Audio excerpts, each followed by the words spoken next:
Hello, എല്ലാവർക്കും ബിപ്പീസ് ഹൗസിലേക്ക് സ്വാഗതം. ഇന്ന് ഞാൻ വന്നിരിക്കുന്നത് ചക്കപ്പഴം വെച്ചിട്ടുള്ള ഒരു സ്നാക്കിൻ്റെ റെസിപ്പി ആയിട്ടാണ് കേട്ടോ. അപ്പോൾ അതിന് വേണ്ടിയിട്ട് കൂഴച്ചക്കപ്പഴോ വരിക്കച്ചക്കപ്പഴോ ഏതായാലും കുഴപ്പമില്ല. എൻ്റെ അടുത്ത് ഉണ്ടായിരുന്നത് കൂഴച്ചക്കപ്പഴം ആയിരുന്നു. അപ്പോൾ അതുകൊണ്ട് ഞാൻ കൂഴച്ചക്കപ്പഴം തന്നെ എടുത്തിരിക്കുന്നത് കേട്ടോ. ഇതിനെ ഒരു മിക്സിയുടെ ജാറിലേക്ക് ഇട്ടിട്ട് നമുക്ക് മധുരത്തിന് ആവശ്യമായിട്ടുള്ള പഞ്ചസാര ചേർത്ത് കൊടുക്കണം. ഞാനിവിടെ ഒരു 3 ടേബിൾ സ്പൂൺ പഞ്ചസാരയാണ് ചേർത്ത് കൊടുക്കുന്നത്. പിന്നെ ഒരു 4-5 ഏലക്കയുടെ തരി കൂടി ചേർത്ത് കൊടുക്കുന്നുണ്ട്. എന്നിട്ട് നല്ലതുപോലെ ഒന്ന് അരച്ചെടുക്കണം. വെള്ളം ഒന്നും ചേർക്കണ്ട കേട്ടോ. എന്നിട്ടിത് വേറൊരു പാത്രത്തിലേക്ക് മാറ്റാം. മിക്സിയുടെ ജാറിനുള്ളിലുള്ളതൊക്കെ കൈ വെച്ചിട്ടോ ഒരു സ്പൂൺ വെച്ചിട്ടോ അങ്ങാനും നല്ലപോലെ അങ്ങ് വടിച്ചെടുക്കുക. എന്നിട്ട് ഇതിലേക്ക് പൊടി ഇട്ട് കൊടുക്കണം. എൻ്റെ അടുത്ത് ഗോതമ്പ് പൊടി കുറച്ചേ ഉണ്ടായിരുന്നുള്ളൂ കേട്ടോ, ഒരു 3 തവിക്ക് അടുത്ത്. അപ്പോൾ അത് ഞാനങ്ങ് ഇട്ട് കൊടുത്തു. പിന്നെ ഒരു 3 തവിയോളം മൈദയും കൂടി ഇട്ട് കൊടുത്തു കേട്ടോ. പൊടി ഇത് ഗോതമ്പ് പൊടിയും മൈദയും കൂടെ മിക്സ് ചെയ്തിടണമെന്നൊന്നും യാതൊരു നിർബന്ധവും ഇല്ല. ഇപ്പം ഗോതമ്പ് പൊടി തന്നെയാണെങ്കിലും കുഴപ്പമില്ല, മൈദ തന്നെയാണെങ്കിലും കുഴപ്പമില്ല കേട്ടോ. എന്നിട്ടിത് നല്ലതുപോലെ ഇളക്കി യോജിപ്പിക്കണം. ഒട്ടും വെള്ളം ഒഴിക്കാൻ പാടില്ല. അപ്പം ആദ്യമായിട്ട് ഉണ്ടാക്കുന്നവരൊക്കെ ആണെങ്കിൽ കുറേശ്ശെ മാവ് ആദ്യം ഇട്ട് കൊടുത്ത് പിന്നെ ഇളക്കി പിന്നെ മാവിട്ട് ഇളക്കിയാൽ മതി. അങ്ങനെ ശരിയായിക്കോളും. ഇത് നല്ലപോലെ ഇളക്കി യോജിപ്പിച്ചിട്ടുണ്ടല്ലോ. ഒരു മണിക്കൂർ നേരത്തേനെ മൂടി മാറ്റി വെക്കാം കേട്ടോ.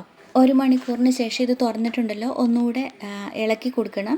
കാരണം ഇതിൽ എന്തെങ്കിലും നമ്മൾ നേരത്തെ കുഴച്ച് വെച്ച സമയത്ത് എവിടെയെങ്കിലും മാവൊന്ന് കുഴയാതെ ഇരുന്നിട്ടുണ്ടായിരുന്നെങ്കിൽ ഇത് മൂടി വെച്ച സമയത്ത് അതൊക്കെ ഒന്ന് ചെറുതായിട്ടൊക്കെ നനഞ്ഞു തുടങ്ങിയിട്ടുണ്ടാവും. അപ്പോൾ ഇപ്പോൾ ഒന്നുകൂടെ ഒന്ന് ഇളക്കി കൊടുക്കുകയാണെങ്കിൽ അതെല്ലാം ഒന്ന് നല്ല പോലെ മിക്സായി വന്നോളൂ കേട്ടോ. പിന്നെ ഞാൻ കുറച്ച് എണ്ണ ചൂടാക്കാനായിട്ട് വെച്ചിട്ടുണ്ടായിരുന്നു. എണ്ണ നല്ലതുപോലെ ചൂടായി കഴിയുമ്പം ഇതിന് ഓരോ സ്പൂണ് എടുത്തിട്ട് എണ്ണയിലേക്ക് ഇട്ട് കൊടുക്കുകയാണ് കേട്ടോ. നമുക്ക് കൈകൊണ്ടോ എങ്ങനെ വേണമെങ്കിലും എടുത്തിട്ട് കൊടുക്കാം. അതങ്ങനെ പ്രത്യേകിച്ച് ഷേപ്പൊന്നും ആവശ്യമില്ല. ഒരു മീഡിയം ഫ്ലെയിമിൽ ഇട്ടിട്ട് വേണം ഇത് മൊരിച്ചെടുക്കാൻ കേട്ടോ. അല്ലെന്നുണ്ടെങ്കിൽ ഇത് പെട്ടെന്ന് കരിഞ്ഞു പോകാൻ, പുറമേ മുരിഞ്ഞു വരും, ഉള്ളിൽ വേവുകയല്ല കേട്ടോ. തിരിച്ചും മറിച്ചും ഇട്ട് എല്ലാ സൈഡും മൊരിച്ചെടുക്കാം. നല്ലപോലെ എല്ലാ സൈഡും മൊരിഞ്ഞു കഴിയുമ്പം വാങ്ങിയെടുക്കാവേ.